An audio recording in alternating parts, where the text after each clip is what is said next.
So what we're going to do tonight, this is Dr. Red, by the way. We are going to do a quick review of the itinerary, explaining where we'll go, what we'll see, and some of the things that we'll learn along the way.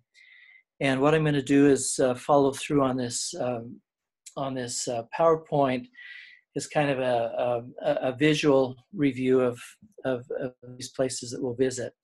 This tour goes from July 27th to August the 5th with an optional stay at an all-inclusive resort called Barceló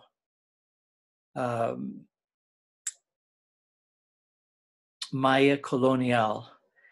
And that is additional to, if anybody's interested, we'll talk a little bit about that at the end of this as well. So what we're going to do is get ready for a trip of a lifetime. We'll fly out from wherever people live, whatever airport they live close to, but we'll all head towards Guatemala City, actually. And this tour will actually start at about 9 o'clock in the morning on Saturday, July 27th. Sometimes people will fly in there a little earlier. Sometimes they'll come in, a little bit later. But we will have a bus at the airport that leaves at 9 o'clock in the morning and start the tour at that point. Our first visit will be Caminal Huyu, which is a candidate for the city of Nephi. And that's kind of in the center part of Guatemala City. A lot of archaeologists say that this particular area is kind of the birthplace of the Mayan civilization. And like I said before, as we fly in, we'll be met at the airport with a bus, which will be our home away from a hotel. So anytime we're not in a hotel, we'll be on this bus quite a bit. To accommodate this and to make this comfortable for everybody, we're recommending that you just bring one large suitcase, but do not bring the carry-on. Rather than bringing that smaller hard shell suitcase, we recommend you bring more of a cloth collapsible sports bag that will fit easier up into the overhead compartments of the bus, which are a little bit smaller than a typical airplane compartment overhead.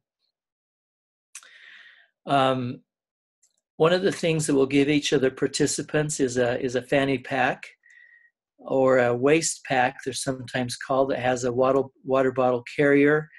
We keep our passports in these at all times, room for scriptures, cameras, water bottle, and everything. But this is a pretty sacred thing that we try to keep close to us. As you notice, these kids that are, I think this is at Palenque, all have their little water bottles, their waist packs with them. Your money's kept here, your cameras, scriptures, water bottle, and stuff like that. If you're not on the bus, we encourage you to keep these around your waist and with you at all times. Another thing we'll give you is a little pamphlet, a little booklet that kind of gives us an overview of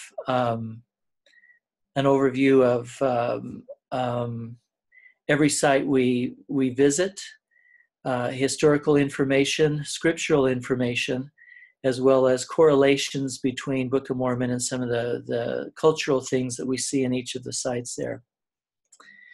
Our first stop will be, like I said earlier, Caminal Huyu.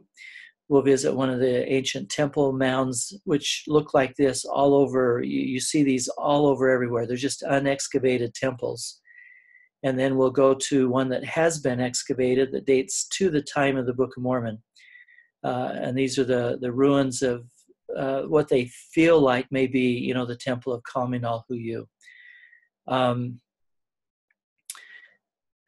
These are fascinating. They're not the most impressive ruins we'll see because a lot of this has been excavated underground.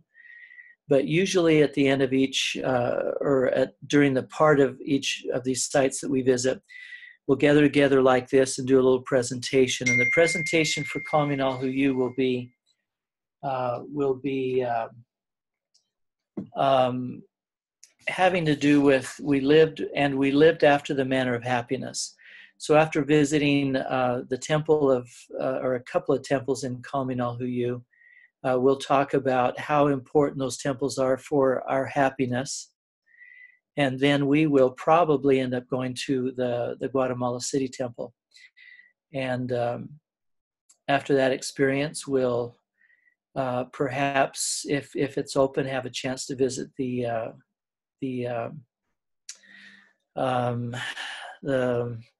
Guatemalan City mission home.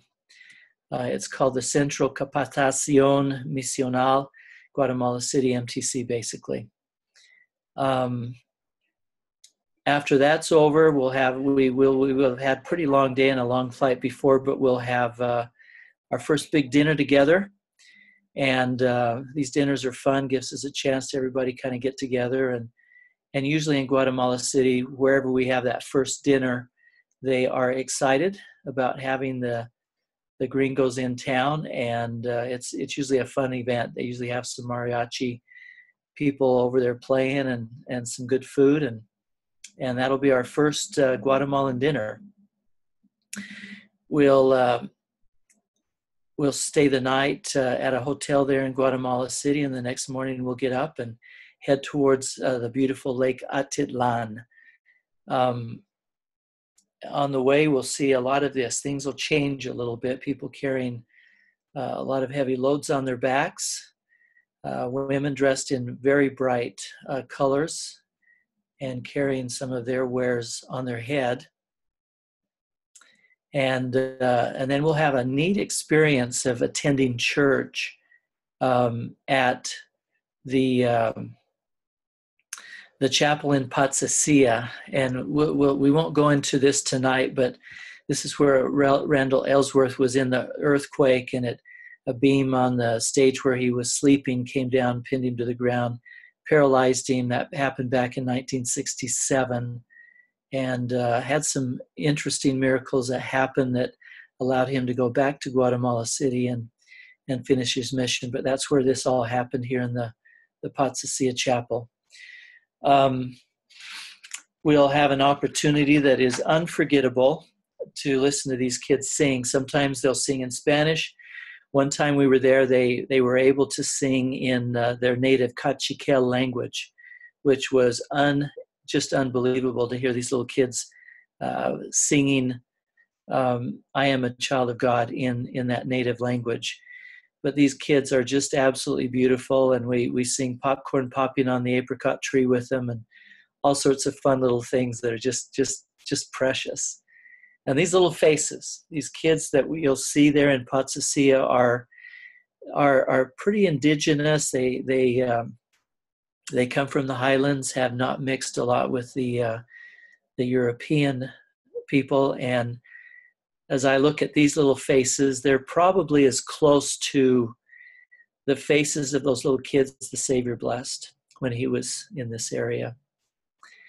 This little girl's my little girlfriend. She's I don't know how old she'd be right now, but just a cute little girl. As we got to know her and her family, we found out, after saying that she's you'd think that she'd have an exotic Cachiquel language kind of a name, but her name is Jennifer, and her last name is Lopez. So that's my little Jennifer Lopez from the Patsassia branch. Anyway, we spend a little bit of time with the kids there. Oftentimes we'll bring treats and candy, and sometimes some of the young women's groups have created blankets and things like that to give them, which has been just neat experiences. That's one of the blanket experiences that we had, where I think one of the girls, their youth group, made a whole bunch of blankets, and we delivered those, gave them to some of the families there in the Patsassia branch. We've given computers, we brought soccer balls, we brought all sorts of things in the past, but I think these blankets were probably as appreciated as any. While we're there, we get to see a lot of the local traditions. I have some other pictures of, some of the homes they live in and some of the kitchens that they cook out of and things like that. But this was fascinating to watch the way that they do their cloth, which are always very, very colorful. We will leave Patsissia Sunday morning and head towards the beautiful Lake Atitlan. On the way, you'll see a waterfall that they say was the inspiration behind the waterfall that Freeburg used when he painted the Waters of Mormon scene. And that waterfall is in the video that you've seen, I think, it goes up quite a ways. Then it comes down under the road and goes out into Lake Atitlan. And that will be our first view of Lake Atitlan, which is absolutely gorgeous. It's surrounded by 7 volcanoes, and it's just a beautiful, beautiful place. And while we're there, we'll talk about why this was so beautiful for those people that were baptized in Alma's day. And we'll talk a little bit about what some of the Waters of Mormon are in our life, and just make some connections between this beautiful place and our own situation. While we're there, we'll be able to go on a boat ride on Lake Atitlan, which is, again, another candidate for the Waters of Mormon. That's always a fun experience as well. This is usually the hotel we stay in that night. And the next day we get up, and the first part of the day is spent just shopping. They have this is kind of like, it's just kind of the shopping mecca of this entire area. And they have shops that you can walk up and down, and we'll probably only take a couple of hours, but they just have everything. I mean, they have bags, and they call them bolsas. And you notice this girl in this picture has already purchased 3, or it looks like 2 machetes in the back of her backpack, and colorful clothing and hammocks and all sorts of things. And this is kind of fun. They have scriptures, covers for your scriptures and things like that. This young lady got a little poncho that you can see there, and he's just having some fun with relieving this little woman from the clothing that she carries on her head. One of the things that we'll do in the while we're there is we'll learn a little bit about the Nephite monetary system, which is a 1, 2, 4, and 7 system, as contrast to the American system, which is 1, 5, and 10. We have a penny, we have a nickel, and we have a dime. They had a 1, a 2, a 4, and a 7. And although they used more coins, this is actually, with a little activity that we'll do when we get to Guatemala, it's a lot more efficient and effective than our system. And the other thing that's interesting about this is you can see that that one on the left, that little cup, is a 1. And then the one next to it is twice the weight. And then the one next to it is twice the weight of the 2. And then the 7 is the combination. It's the 1, 2, and the 4 all put together. And this applies to both weight, and if you were to put any kind of liquid inside those little cups, that would apply to volume as well. And the monetary system, it described in the Book of Mormon, is actually the ones they use in the markets today. This is a picture of that little 1, 2, 4, 7 system on one half of whatever the person is selling there in the market. So that's a fascinating little thing. So we'll spend the morning kind of shopping and having some fun buying some things that way. And then we will head out of Lake Atitlan over to Copan. On the way, this is going to be a fairly big bus ride, or a long bus ride.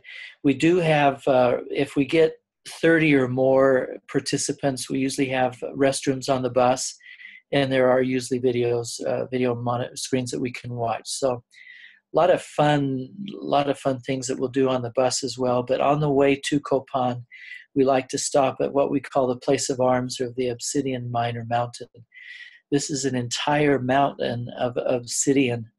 And as you look at this is a very hard, they say it's more sharp than surgical scalpels. And we'll talk a little bit about becoming instruments in the hand of God,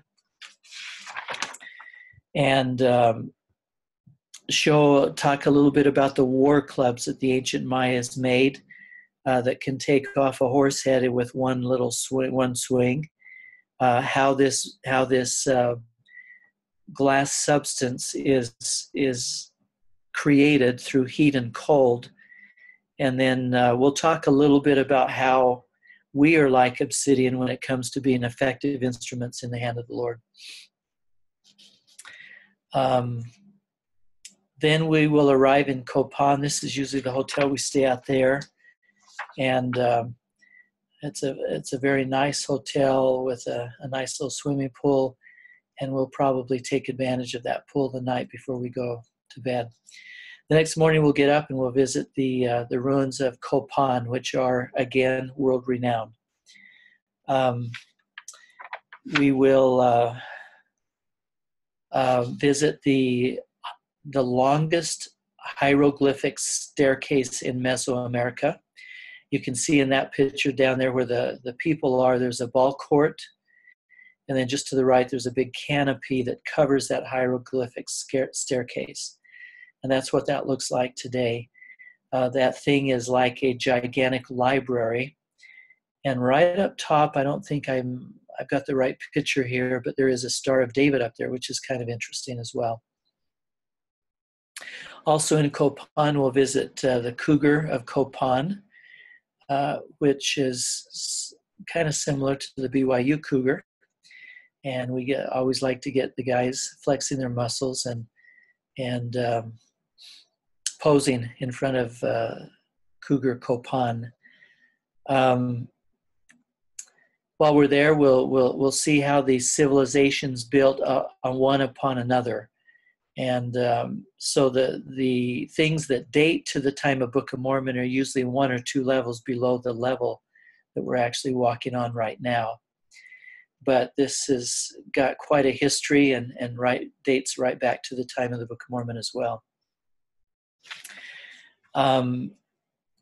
This situation right here, we will learn a little bit about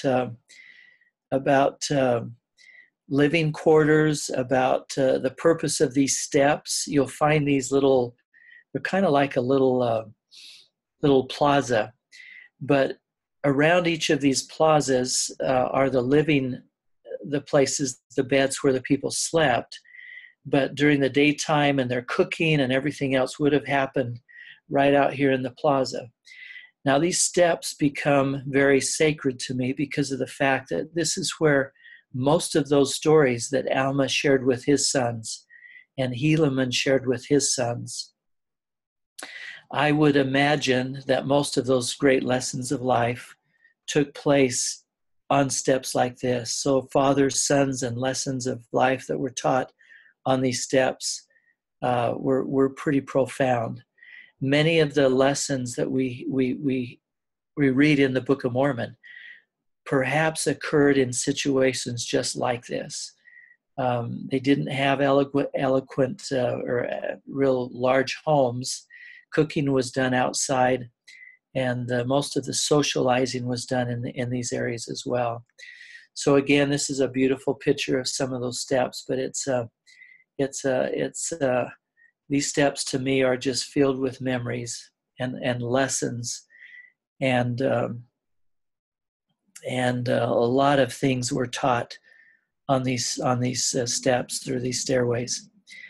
We'll talk a little bit about what some of those were and what we can do to try to remember some of these more efficiently. While we're there, we'll have an opportunity to see some of the ancient battle garb that were worn after, Book of Mormon times.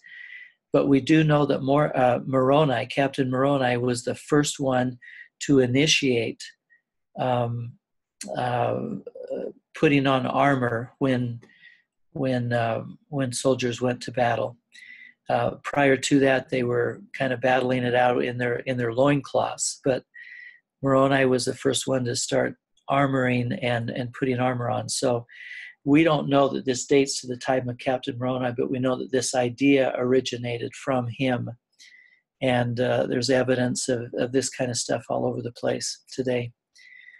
That's back at the hotel. After we visit Copan, we'll have a chance to kind of refresh that way. And again, we usually have a nice breakfast and a very nice dinner. Lunch is kind of everybody brings, raisin and peanut and trail mix and little cups of yogurt and or fruit and jerky and things like that, and we just kind of share with each other, and that's kind of the lunch. It's so hot that we drink a lot of water and a lot of liquids that way. So we don't really get hungry. I think most of the participants that have been could verify that we have a good breakfast, a good dinner, and there isn't a lot of hunger during the course of the day, because we're on the bus a lot and we just snack on what we bring for lunches. And we'll give that out to you in what we call travel updates that come out every 2 weeks or so. So after we leave Copan, we're going to go up to Quiriguá. And that is a interesting, fascinating site. It has the largest single pillar stone monolith in Mesoamerica at Quiriguá. And that one you're looking at right there is the largest. It's 35 feet high and about 65 tons is what it weighs. And this is one of the ones that you can see those little tiny people down there to the left of that one, just to show you how big it is. When Stevenson and Catherwood came through and discovered this, these were all kind of laying over, and they were impressed at how long they extended up a mountainside where they had fallen onto. Another thing that's fascinating about Quiriguá is it's mentioned by the prophet Joseph Smith. When John Lloyd Stevenson and Frederick Catherwood discovered Quiriguá in 1840, the Times and Seasons, which was then edited by the prophet, published this following statement: "We are not going to declare with positivity that the ruins of Quiriguá are those of Zarahemla." But then they added, "It would be difficult to prove that the ruins of the city in question are not one of those referred to in the Book of Mormon." In other words, and this is a funny little historical kind of thing, Joseph published the Book of Mormon, and for 10 years or so just had absolutely no evidence that these preposterous stories of these great civilizations in Central America actually existed. When Stevenson and Catherwood came back with this, Catherwood was an artist or an architect, so he drew the stuff, and Stevenson was the explorer. They came back and put together a book that was quite popular. When Joseph found out about this, he was like a little kid at Christmas time. It was the first time we had any, archaeological evidence that what he was talking about in the Book of Mormon was true. And so he was pretty excited about that. I'll use one of his quotations later when we get to Palenque. Let's see. This is one of the monuments at Quiriguá. And if you'll notice, the headpiece that this individual is wearing is, they say, sometimes got almost as big as the man itself. And the idea was back then is the bigger your headpiece, the more important you were. So some of these headpieces, actually, they're called tocados.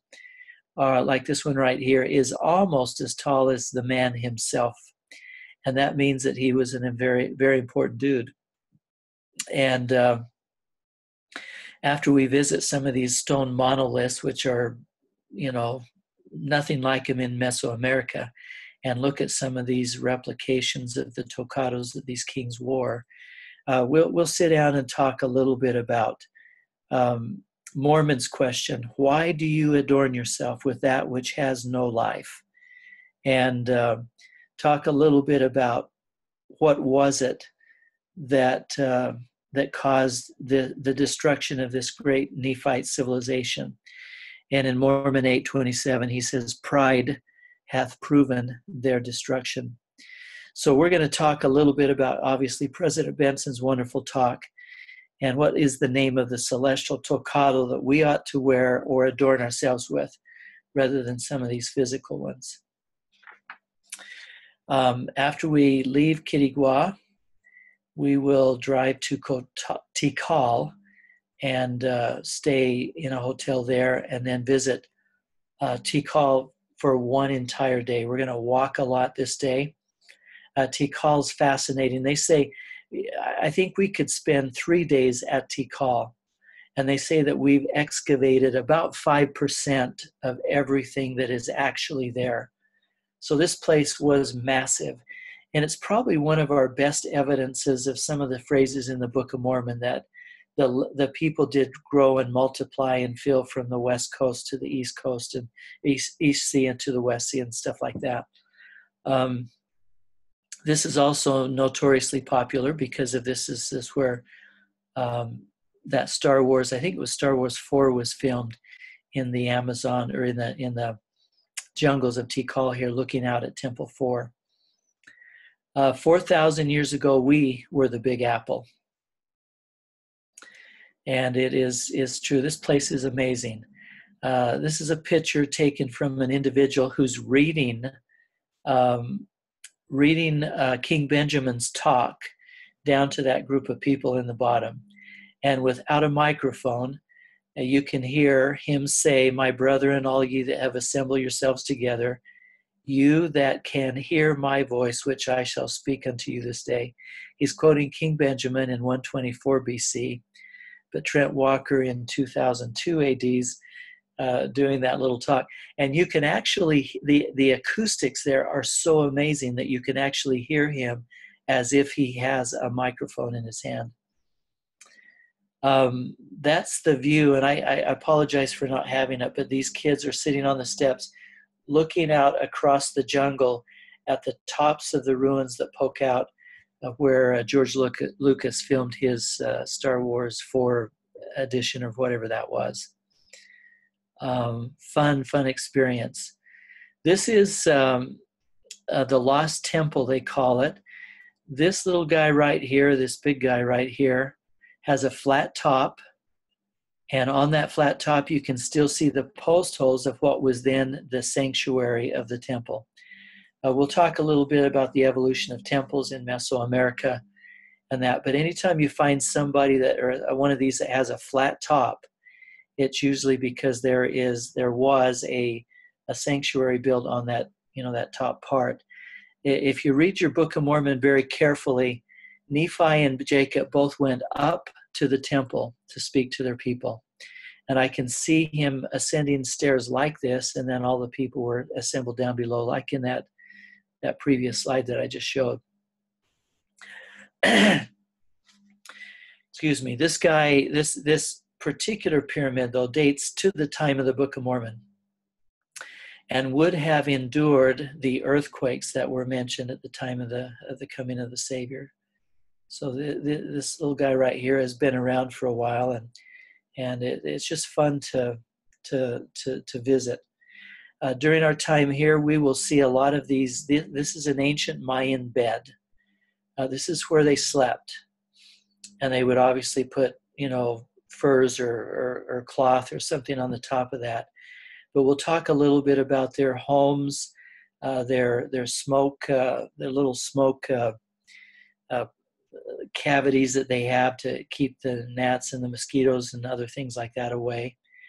But this becomes sacred to us because it's an opportunity to just kind of think about Alma the Younger's conversion. They say that he was numb, and that his friends carried him and laid him down. And I'm sure they didn't lay him in the street. They probably put him on a bed like this. And so we'll take a few minutes to talk about that concept of, have you been born again? beds, fire holes, houses, daily life of the ancient Mayans. But we'll spend a few minutes talking about the doctrine of being born again, and what we have to do to be born again, how that process takes place, and some of the things that we can do to accelerate that process in our own life. As we do these presentations, we usually invite people who are musically inclined to sing some songs or do a special musical number, and those are absolutely unforgettable. Some of the songs that we sing, some of the solos that are presented in these situations are incredible. And this is a special one there, as we talk about a concept and a doctrine that is fundamental to progress and obtaining eternal life. Usually we finish Tikal pretty hot and tired and hungry. We'll have a nice meal and then go to a pool to kind of refresh. Sometimes there's a couple of zip lines in the near to us that we'll stop and do if we want to. After Tikal, we call it Monster Day. We'll get up at probably about 4 o'clock in the morning and take a long bus ride over to the Usumacinta River. And as we get to the river, we'll take a boat ride up to the Usumacinta River, which is a candidate for the River Sidon. And we'll take that boat ride up the river, which is really fun. We'll leave Guatemala for the last time. And as we cross the river on the other side of the river, we'll actually be in Mexico. And again, some of the stories of the Book of Mormon and the wars and the bodies that were dumped into the river and carried to the sea. We know that this river had to run either north or south because it's always referring in the Book of Mormon to a west and an east bank. And we know that this particular river runs north into the Gulf of Mexico out of the mountains of Guatemala. And so we'll actually visit Yaxchilan, which is a ruin, a very well fortified ruin on the west side of the river, very similar to Zarahemla. So as we walk into these ruins here, I'll go back to that picture. We'll usually have a Samuel the Lamanite telling us to repent, and if you want to, you can throw stones at him. But getting into this particular thing is like crazy. You have to go through a labyrinth of little passageways to get inside the city itself. And this is the entrance to the city or the ruin of Yaxchilan, which is fascinating. Once we get inside, we're going to notice that there's a lot of the ceiba trees. Now, the ceiba tree is the Mayan tree of life. And there is no tree like this in the forest. Everything else compared to the ceiba tree is just scrub oak. It's nothing, and it becomes a great symbol for that tree of life that Lehi talks about. And we'll spend some time in Yaxchilan learning about the tree of life. Who is the tree of life? What is it that takes us to him? And how do we hold fast to that rod? What do we need to do on a consistent basis to have access, to making progress towards him on a consistent basis? We'll also talk about the fruit, and then we'll refer to the tree of life stone that was discovered down on the border of Mexico and Guatemala. It'd be a little further south than where we will be, but it's just a fascinating concept to look at that, which has a lot of similarities. They call this the Lehi stone because of all the similarities that it has. The tree of life, obviously, the iron rod, the river of water that you can see at the bottom, and things like that. After we leave Yaxchilan, we'll go up to one of two or three of my favorite ruins, Palenque. This one has a nice feel to it. Every ruin in Mesoamerica has kind of a different spirit to it, kind of a different feel, and this one is just amazing. Palenque is known for a lot of different things. I'll address some of those in just a moment, but one of the ones is, again, it's one that's mentioned by the prophet Joseph Smith. he said in the Times and Seasons magazine, "Let us turn our subject to the Book of Mormon, where these wonderful ruins of Palenque are among the mighty works of the Nephites. And the mystery is solved. They lived," referring to those people, the Nephites, "they lived about the narrow neck of land, which now embraces Central America and all the cities that can be found."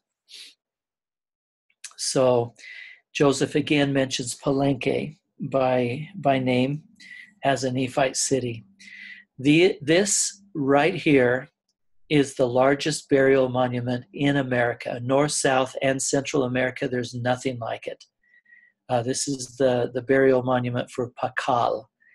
And his wife, the Red Queen, I think they call her, something like that, is buried right next to her, has the canopy over the entrance of her burial tomb. But his is the biggest. And that is the biggest burial monument in North, South, and Central America. This is another view of it, and it came to pass glyph was found up there on this top part, on the upper left part of that inscription of his burial mound. One year we got really lucky, and we happened to run into one of the archaeologists that were associated with the discovery of Pakal's tomb. I can't remember the date, but I think it was like 1968 or something like this. So this is a recent discovery. They found this entrance, and it kept going down and down and down, and actually underground, so far underground anyway. We had a neat opportunity. They let 7 of us go down to Pakal's tomb, take these pictures here, and we were able to take a picture of the lid that is that covered his sarcophagus.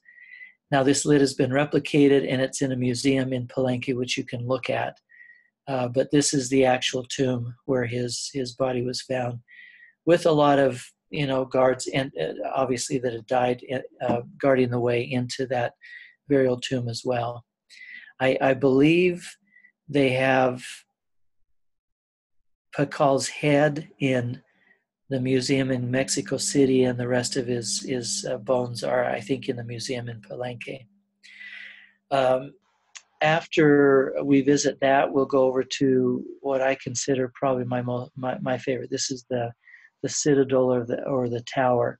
This is the only tower we know about in Central America. They considered it to be a kind of a tower for defensive purposes. There is some rumors that this also marks the site of a very sacred event, which may have been that, the visit of the great white god Quetzalcoatl. And in that top level, the tower has 3 levels to it. In that top level, you can see that there's an altar. And that just creates all sorts of little ideas and thoughts and everything else. But that altar may have been, something to sit on as you observe the migrations of people down the road. But, it could have had some other purposes as well. But when we sit in this situation right here, just inside the judgment hall, that's what they call it, the story of Abinadi and Noah come to life for me. The judges set kind of up where you see the participants there are sitting. Noah, if he was in this kind of a setting, would be up there at the front of the judgment hall, and Abinadi would have been led into the lower portion of this to be judged by King Noah and the judges at that time. This does not geographically fit, and we'll in another webinar we'll talk a little bit more about the geography of all of this. But this becomes just rich with history. You read Moroni, or no, it's Mosiah, I think 11:12, and it talks about how Noah built a tower so that he could see, throughout the land, and it was close to, Wicked King Noah's Judgment Hall and everything like that. This does not fit geographically, but wow, it just brings that whole story back to life.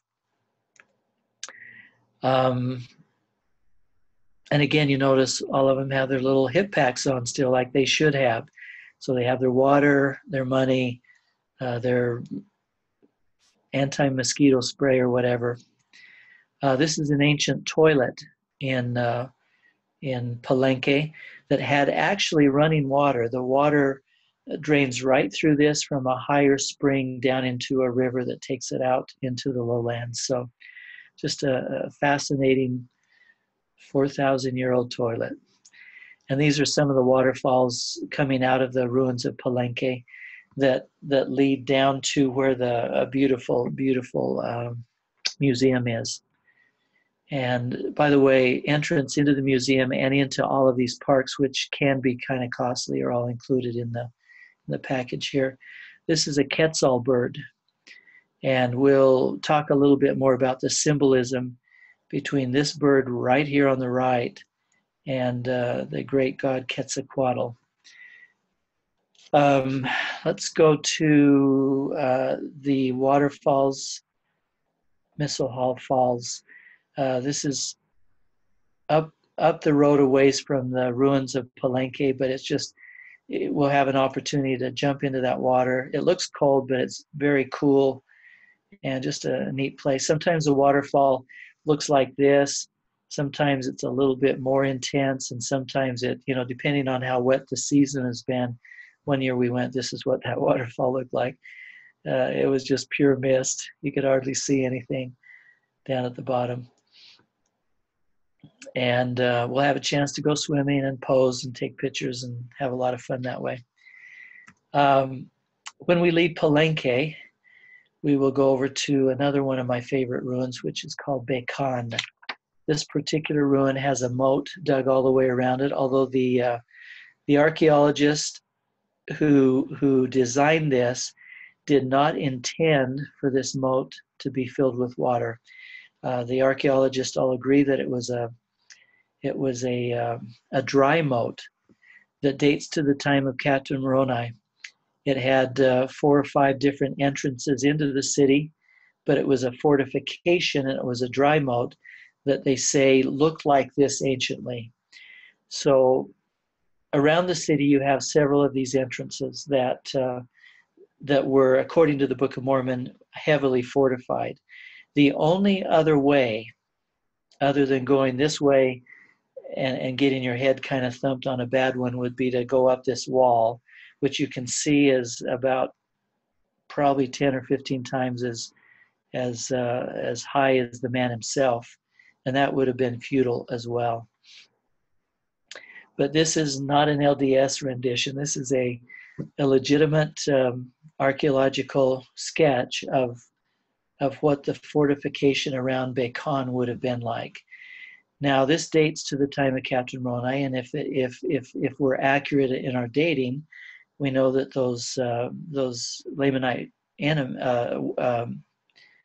captives would have been the ones that dug this moat. And so we have an opportunity. The kids up at the top there are standing on one of the entrances into the city, and the girl in the yellow is walking down into the moat.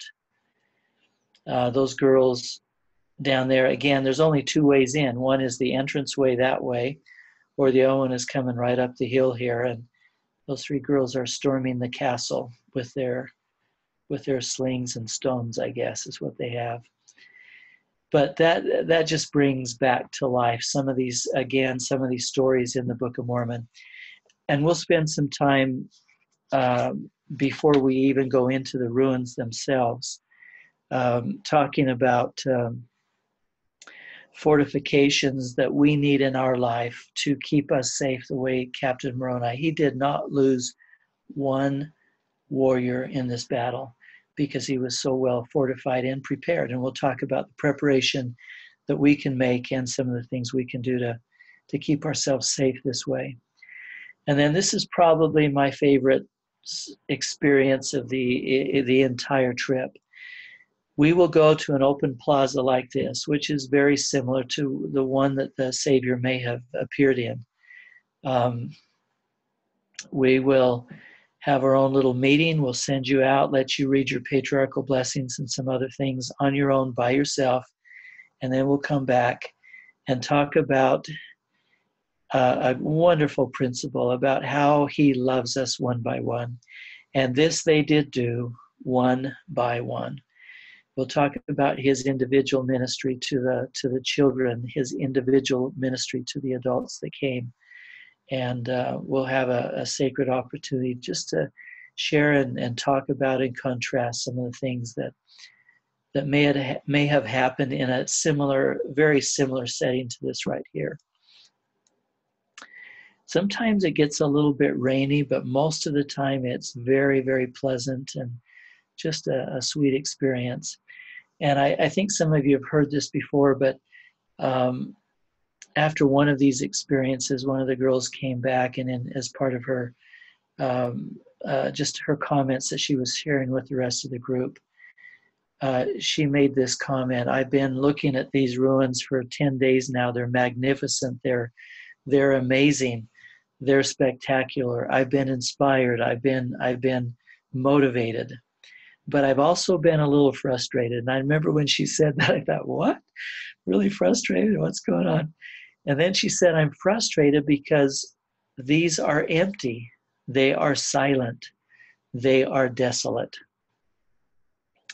And she said, for days I've been trying to figure out why. She said, today I finally figured it out. These ruins are ruins because they forgot him. These ruins are ruins because they forgot him. And then she went on to explain, she said, I hope I don't make the same mistake that the ancient Nephites made, because I know if I do, I will reap the same results. And I don't want those. I don't want those kind of results. And it was just we had one of the kids that's kind of an artist put together this beautiful picture and then put her statement on the bottom of that picture. Anyway, that turns out to be a neat experience, and we will drive from Bacon at probably 4 or 5 and end up getting to Chetumal, which is on the coast, fairly late, 7 or 8. And a lot of times the kids sleep. Sometimes we just sing hymns the whole way because we're on such a high. It's just a fun little experience. When we get to Chetumal, if we have time, we'll visit another museum there, which has one of the rubber balls that the men played their ball game with. And then we'll head the next day to Tulum, which is Tulum's interesting because they have a wall all the way around it, but it has these 5 and 6 feet gaps between the wall. And the only way they can justify or figure out why they would build a fortification wall around a city and leave these 5-foot gaping holes is because they feel like when it was first settled, it was a temple city. And that temple in Tulum fits, it looks like something right out of Jerusalem, something right out of Solomonic times. And even though later in about the 700 to 800 AD when the Toltecs came in, they started doing human sacrifices here. There is some strong evidence that this was once a temple city that overlooked the Caribbean right here. And it's just a beautiful, beautiful setting. After Tulum's over, we'll head towards the resort, which is where we stay. Those who want to stay at the resort can unload there, and the rest can be taken to the airport to start their journey home. The resort is an extra fee. It's a little bit spendy, but we have been able, because of our group pricing, to give you a pretty good deal compared to what you would get if you were to book it online. It's called Barceló Maya Colonial, and it has a lot of pools that you can swim in, some wonderful facilities. It is a 5-star resort. Very lush rooms, nice beds.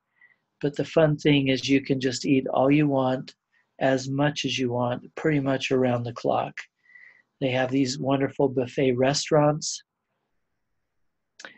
that are fun for everybody to get together and have the big meals together. They have carved that. I don't know if you can see it well, but in the kind of the bottom right-hand corner of this picture, there is a watermelon that has been carved kind of decoratively. They have a lot of that kind of stuff going on that makes it really fun.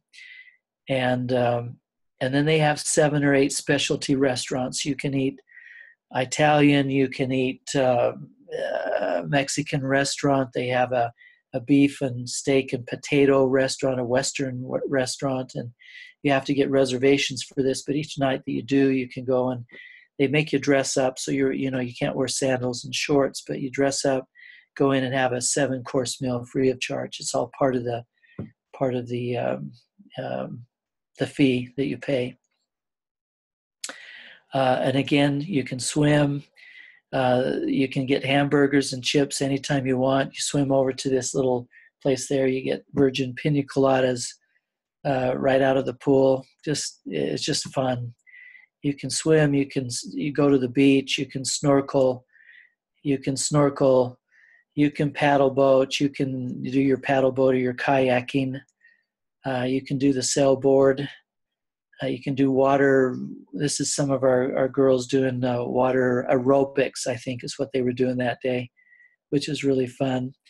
But this is my favorite activity right here. It is these little Hobie Cat sailboats that are unbelievably fun.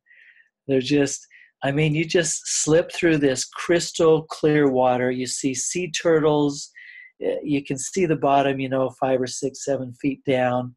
You can see all sorts of colorful fish, and if you catch a good breeze, you can be like this little guy right here and kind of tip it up on one edge and go skimming just soundlessly and effortlessly, just streaking across the water that is just so blue and crystal clear. It's just fun. Those are all free activities. And then for obviously an extra fee, you can go to different places around the resort where you can, kiss a dolphin if you want, or you can have them pull you, or you can have them push you. They get 2 of them get behind on each heel and start swimming fast, and you come out of the water like this girl. Or you can let them jump over you. They're just beautiful, beautiful animals. Or you just get a picture with them.